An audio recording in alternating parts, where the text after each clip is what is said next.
I don't like anyone listening to the songs I write. Ever? They're for me. One word. Welcome to THR In Depth, Apple TV Plus's Little Voice. I'm Josh Wigler with The Hollywood Reporter, and I'm joined here today by the incredible cast and crew behind Apple TV Plus's Little Voice.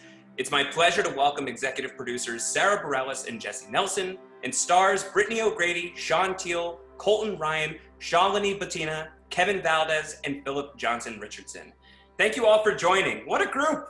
Sarah and Jesse, I'd like to start with you. What can you tell us about the early development of the series? Some of your first initial conversations, your first sparks of ideas as you were both approaching Little Voice. Well, there's one story that's emblematic of the whole thing. Once we, came together, Sarah and JJ had a conversation about Sarah potentially doing a show there, and Sarah began to kind of shape a show inspired by Felicity, about a young singer-songwriter, and I concurrently was writing another show, sort of influenced by how inspired I was by Sarah when we worked together on Waitress. So we combined these two ideas. And in my mind, I remember Sarah saying, let's call it Little Voice. And in Sarah's mind, she remembers it as I said, let's call it Little Voice. So that to me is like emblematic of our collaboration. But we were really excited about the idea of doing something that spoke to all of the insecurities and self-doubt and struggles that accompany, attempting to manifest your dreams as a young artist. And Sarah and I had that in common as young women. We both had a lot of obstacles that we had to overcome to get to where we wanted to be. Well, I think one of the main things that ended up taking shape that happened really organically was also Jesse and I had both recently transplanted to New York City from Los Angeles, working on Waitress, and fell madly in love with this city and all of its musicality and diversity and opportunity and hardship. And so placing this story here, and now, sadly, looking back, this show feels so nostalgic for a time that, we're all aching to be able to touch again, this sort of romantic, cinematic New York City that is maskless and, and communal. But, the stories in the show, it's not autobiographical, of course, but they're very much inspired by experiences I had or people I know or lots of my artist friends in the community. When you're first kind of getting your sea legs as a young artist and all the opinions that come at you, which are just so charming, and having to learn to discover your voice and to speak up for yourself. And that's what I love about working with Jesse. We're continually, even as adult women, constantly reminding each other what is the truest thing in yourself saying, and how can we help each other kind of stand up towards that. So it's really, it's a blessing to have a collaborator like her. And then this incredible cast came to life. I mean, my God, it's unbelievable. I look at your faces on the screen, I'm so happy. Well, that is exactly where I want to turn to next, because this series is not possible without the people who are bringing these little voices to life, these very big voices to life. And I'd like to go down the line and talk to all of you about your first memories with joining this series, audition memories, audition stories, casting stories. And we'll start with you, Brittany. If anything comes to mind about beginning the process of joining Little Voice. I was doing a project in New England at the time, and I was lucky enough to connect with Jesse and Sarah and be able to portray Bess. And as soon as I got to New York, we kind of just hit the ground running. I started taking guitar lessons and piano lessons and working with Sarah and working with Jesse and connecting and finding the importance in the stakes and the relationships that Bess was going to have with people, because the relationships that she has with the characters on the show, who are played by our amazing cast, was so important to her life and this season. So it was an incredible experience, and everybody was so loving and so amazing. I remember, it's that time of year when it comes up in like February, March, where everything is cold and gray. This script was just so lovely, and I hadn't done anything like it, and I hadn't read anything that read so, I hate using the word lovely or similar, but truthful. Like what Sarah was saying there about what speaks to your truest self. It didn't need to have anything other than the words that were on the page were the only words that ever needed to be said. And it made total sense whether it was simple or stressful or lovely, that it was just obviously so soulful and lovely. Kevin, how about you? What do you remember about joining the series and your casting story? When I got the call, I attend something called Futures Explored, and it's a film and media workshop that's like founded by Joey Travolta, and it helps provide potential job opportunities to in the media industry for people on the autism spectrum. The program director, or the person that like runs part of Futures Explored, got this message from Jesse and Sarah saying that they wanted someone with autism to play Louie on Little Voice. And then later on, they had me fly over to New York and had me audition again in person for them. I was so confident in myself. And it wasn't until that I checked out of the hotel, ready to fly back home, that I got the news that I was officially cast. Philip, let's round it out. What's your story with joining the series? I auditioned. I was in Chicago in February, and I auditioned, I think, for Colton's role, and then I auditioned for Sean's role like later on. Maybe it was like May or something like that. I had moved back to New York, and then after that, I didn't hear from them for maybe like, I want to say like a month or two. And I was sad about that too, because I was like, this show sounds awesome. I want to do this show so bad. I'm really mad. But I was going to this other audition at the same casting office. I'll never forget this. I literally begged my agents to not I did not want to go to this audition at all. I was like, please don't make me go to this. They were like, go to the audition. I was like, no. They were like, go to the audition. I said, all right, whatever. So I sat down reading these lines, and I was like, I hate this. Sat there reading these lines. Jesse and Sarah walk out of the room, and I was like, oh my God. And they were like, Phil. I was like, you guys remember my name. Oh my God, this is crazy. And so we ended up talking for like 5 minutes, and I was like, yeah. And I was about to get a job at Postmates because I was like out of money. And then we talked about 5 minutes. I went in, I butchered that audition, and I came back out. I called. I was like, yo, I just ran into them. I got the call the next day. I got tested, and then the Monday after that, I got the call that I got the job. So everything really was like meant to happen. It was beautiful. One of the things that Little Voice is trying to capture, and this is for you, Jesse and Sarah, is this idea of when you're at the starting line of adulthood and figuring out who you are and figuring out how to get your big break, or just learning out how to carve some sense of individuality, questing forward in that realm. And with that being sort of the spirit of the show, I'd love to get your perspectives on what it was like to meet these actors who we're talking with right now, who you've worked with for so long on bringing this show to life. As they each told their stories, I flashed on what we put each of them through. First of all, it took so long because we couldn't find Bess and Louie. So we really weren't going to cast the other people till we found them. And that was a really long search. With Phil, Sarah and I were in the room literally going, who are we going to cast as Benny? Let's go to the bathroom. And we walk out, and there's Phil sitting there about to get his Postmates job. And it was like the universe talking to us. Of course, it's meant to be Phil. I remember with Colton, you singing one of Sarah's songs, I Wish I Were Pretty. Yeah, Let the Rain, that song. Kevin had the greatest moment of all, which is when he exited his audition. We said, Kevin, you did great. And he said, I did, didn't I?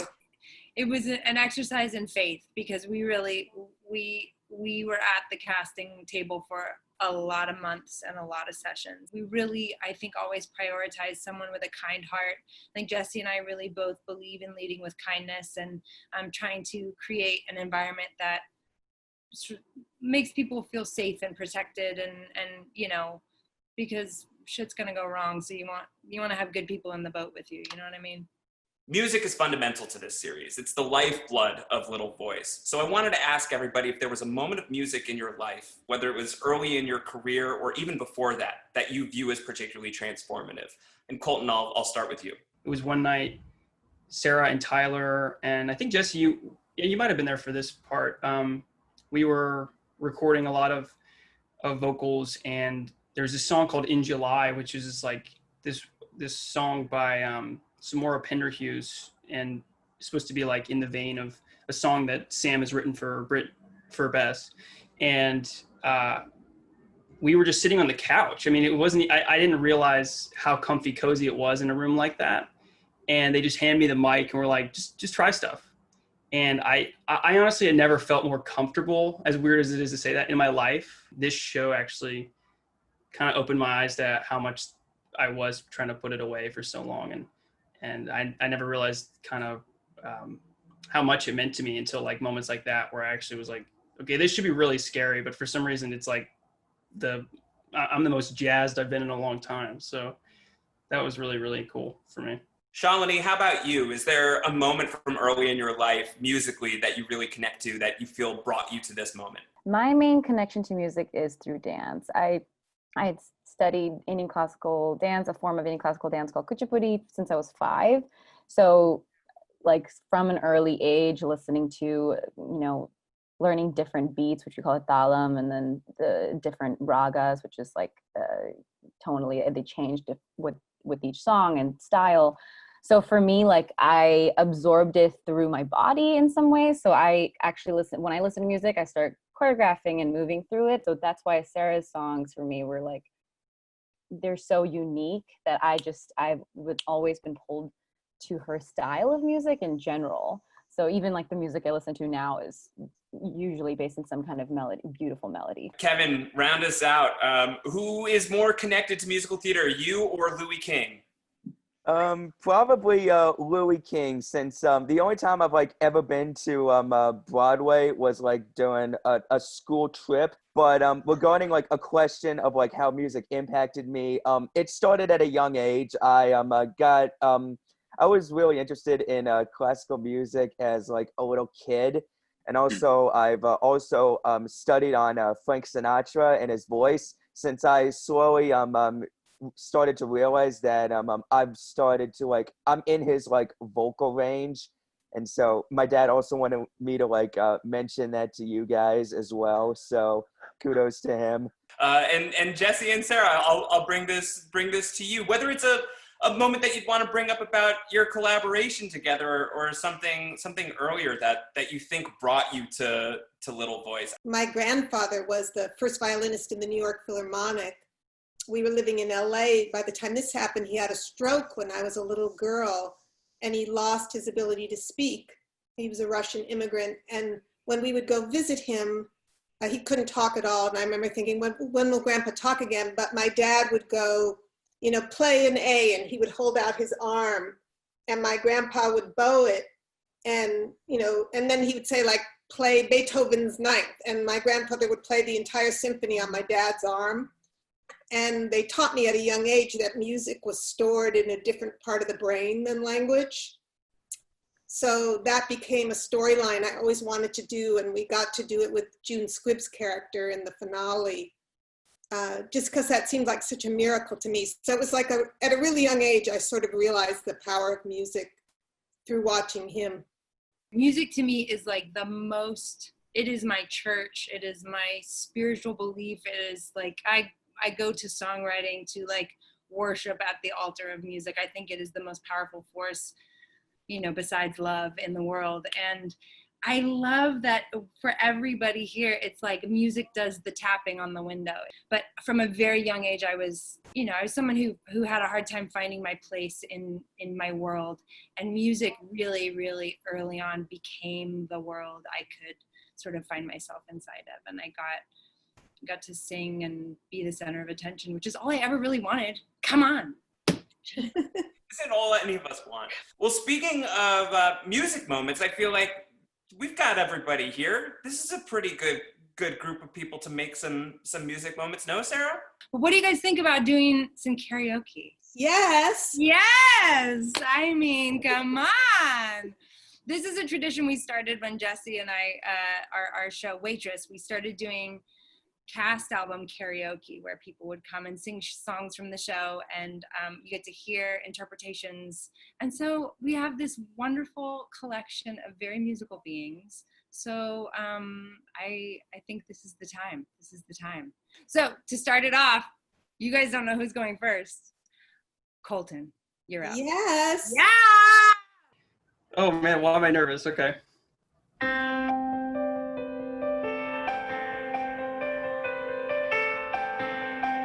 What if I leave the light on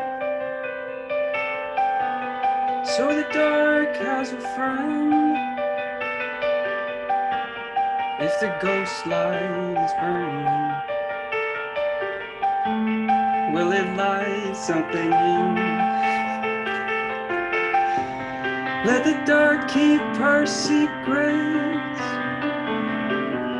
that she keeps swallowing. Let her borrow my voice now. What if darkness could see? What would the dark say if she could?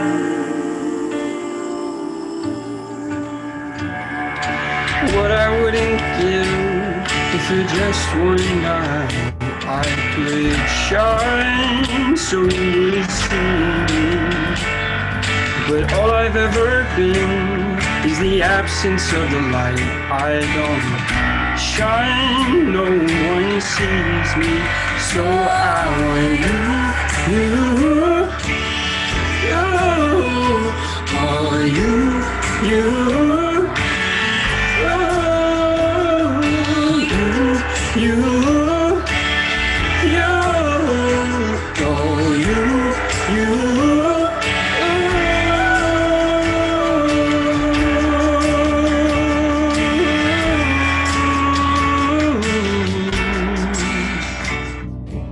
I love it. Okay, that was beautiful. All right, Kevin, you're up. You're up. We're so excited. All right, here we go. Dear hope, if you can hear me, don't go. I don't feel you now, but I know you're there. Dear hope, I could really use you now. Throw me a rose, throw me a rose, throw me a rose, throw me a rose, dear hope. Yeah. Was that Frank Sinatra singing? I think it was. Yeah, so, sort of like that. Yeah, it's. I'm at the same range as that. This is so fun. I'm gonna keep here for 3 hours. Miss Brittany. Give me 1 sec, I'm gonna set it up.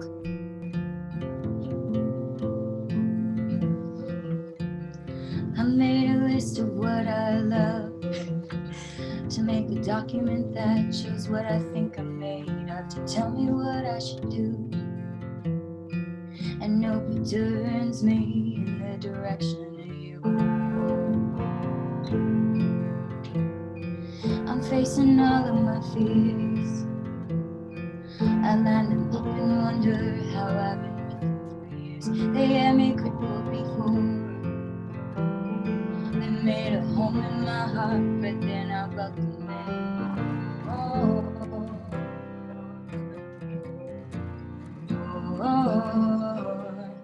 I've spent too much time wasted at the borderline. Watch me as I walk right through. No more running. I'm coming back like I was before. Standing at the open door. Watch me as I walk right through. No more running. I'm coming back to you.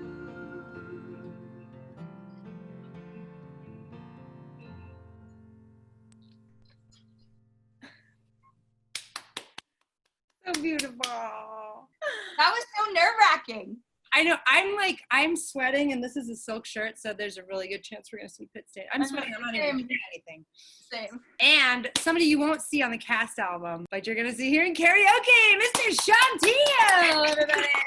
Welcome to another episode of Brits singing stuff badly and butchering songs. Oh my God, I'm having a heart attack. Oh honey, don't you cry at the absence of the light. Even the sun must rest his weary eyes. So let the night wrap stars around you and weigh the anchor sail into the night's joy. You can be king of the lost voice.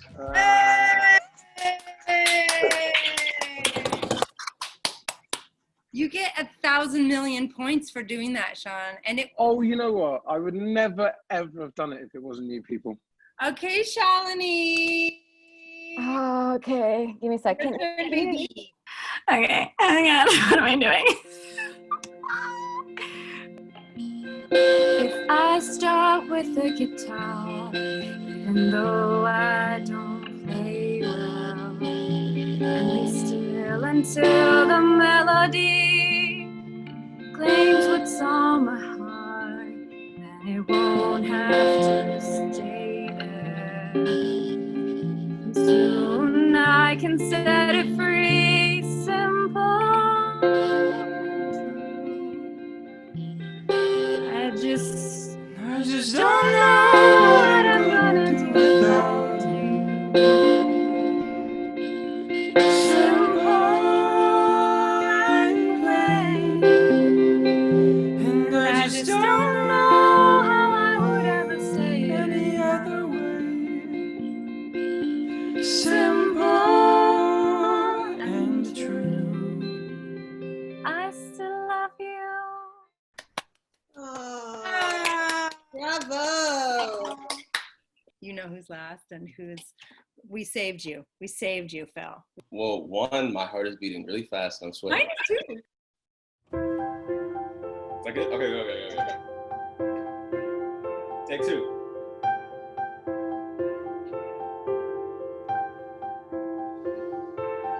I don't know what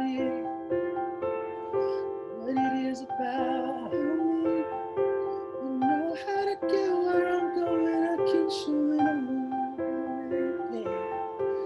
Don't know which way it is up. I can't seem to get clear. You know that I'm stuck in the middle of moving to now. I'm standing here. I don't know anything. So I am not here. Where I will be. But on your marks and watch me. I'm afraid.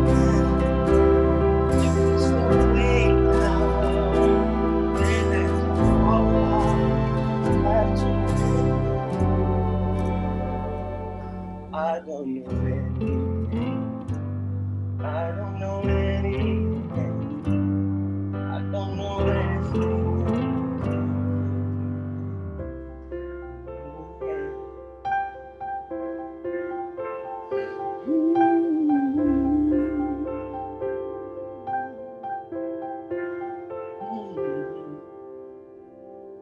I'm so nervous. Goosebumps. That's just amazing. Yeah. Sarah, will you sing a song? I mean, I suppose I could try. Oh boy.